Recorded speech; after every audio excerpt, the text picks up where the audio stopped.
فدائی ہوں، رسول اللہ کا وارث صحابہ کا سپاہی ہوں، مجھے ہے کفر سے نفرت میں تو حق کا فدا۔ حضرت ابو عبیدہ کا قصہ بڑا مشہور ہے۔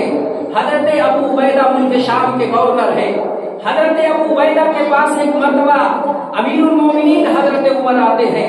امیر المومنین کہتے ہیں کہ اے عبیدہ بن جراح، میں آپ کا گھر دیکھنا چاہتا ہوں، آپ ملک شام کے گورنر ہیں، میں آپ کے گھر کو دیکھنا چاہتا ہوں۔ ابو عبیدہ بن جراح نے کہا آئیے، اہلا و سہلا، مرحبا، آپ کا سواگت ہے۔ جب وہ ابو عبیدہ کے گھر میں تشریف لے جاتے ہیں، ایک چھوٹا سا باغیچہ ہے، باغیچے میں ایک جھوپڑی ہے۔ اس جھوپڑی کے اندر جب حضرت عمر داخل ہوتے ہیں تو دیکھتے ہیں کہ ایک پھٹی سی چٹائی ہے اور ایک چھوٹا سا پیالہ ہے جس کے اندر پانی ہے اور پانی کے اندر روٹی بھیگ رہی ہے۔ ملک شام کا گورنر ہے، کوئی ایسا ویسا آدمی نہیں، ملک شام کا گورنر ہے۔ اور گھر کیسا ہے؟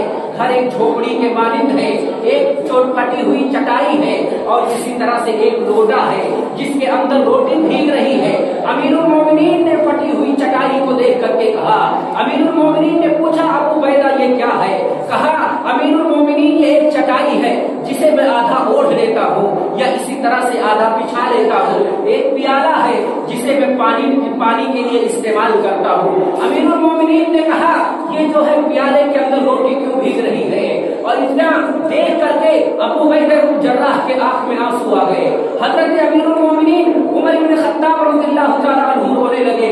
کہا ہے امیر المومنین میرے پاس کھانے اور پینے کے لیے کوئی چیز نہیں ہے، بیچاری ایک بڑھیا آتی ہے، وہ 2-5 روٹی بنا کر کے دے کے چلی جاتی ہے، وہ روٹی میں رکھتا ہوں، کبھی کبھار دھوپ کی شدت کی وجہ سے، گرمی کی وجہ سے وہ روٹی سوکھ جاتی ہے، وہ روٹی کٹنے کے لائق نہیں رہتی ہے، اس لیے میں جو ہے اس کو پانی میں ڈال دیتا ہوں، جب وہ روٹی نرم ہو جاتی ہے، وہ روٹی جب نرم ہو جاتی ہے تو وہ روٹی میں کھا لیتا ہوں، اس کے علاوہ کوئی میرے پاس مال اور کھانے کی چیز نہیں ہے جسے کھا کر کے میں اپنا پیٹ پال سکوں۔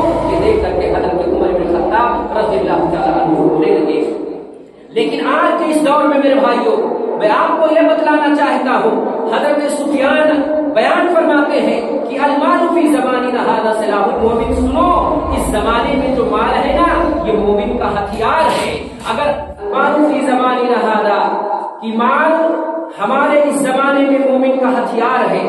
آج کے زمانے میں اگر کسی کے پاس مال ہے تو اس کا ایمان بھی محفوظ ہے، اس کی درسگاہیں بھی محفوظ ہے، اس کے مکاتب اور مدارس بھی محفوظ ہے، اس کا ایمان بھی محفوظ ہے۔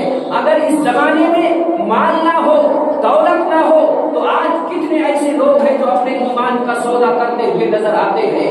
کتنی اسلام کی بیٹیاں ہیں جو چند کوڑیوں کے خاطر اپنے اسلام کو چھوڑ کر کے غیروں کے ہاتھ میں ہاتھ ملا کر کے گھومتی ہوئی نظر آتی ہے۔ اس وجہ سے کہا تھا کہ المال فی زماننا ھذا، مال ہمارے اس زمانے کے اندر ایک مومن کا ہتھیار ہے۔ جس کے پاس مال ہے، ایمان بھی محفوظ ہے، اس کی ساری چیزیں بھی محفوظ ہیں۔ اس لیے میرے بھائیوں، شریعت اسلامیہ نے مال کمانے کی ترغیب دلائی ہے، مال کمانے کی طرف رغبت دلائی ہے۔ ہاتھ پہ ہاتھ رکھ کے بیٹھنے سے شریعت اسلامیہ نے منع کیا ہے۔ لیکن اگر کبھی آپ کو ضرورت پڑ جائے، تو شریعت اسلامیہ نے ضرورت کے وقت قرض لینے کو جائز اور درست قرار دیا ہے۔ اللہ رب العالمین قرآن میں فرماتا ہے، یا ایھا الذین آمنوا اذا تداینتم بدین الی اجل مسمى فاکتبوہ، کہ اے مومنوں، جب تم آپس میں ایک دوسرے سے لین دین کرو، ایک دوسرے سے ادھار لو، الی اجل مسمى، تو قرض اور جو ادھار ہے یہ کب تک لو؟ ایک متعینہ مدت تک کے لیے لو۔ اس آیت کریمہ سے پتہ یہ چلتا ہے کہ کسی سے اگر آپ کوئی قرض لے رہے ہیں یا کوئی چیز ادھار لے رہے ہیں تو اس کی مدت متعین ہونی چاہیے۔ اگر آپ بغیر مدت متعین کیے کسی سے کوئی چیز ادھار لیتے ہیں تو یہ شریعت کے اندر جائز نہیں ہے بلکہ ناجائز ہے۔ اور دوسرا کیا ہے؟ فَاكْتُبُوهُ، اور تم اس کو لکھ لیا کرو۔ اگر آپ کسی سے لین دین کر رہے ہیں، کسی کو ادھار دے رہے ہیں یا کسی کو قرض دے رہے ہیں تو قرض دینے والا بھی لکھ لے اور قرض لینے والا بھی لکھ لے،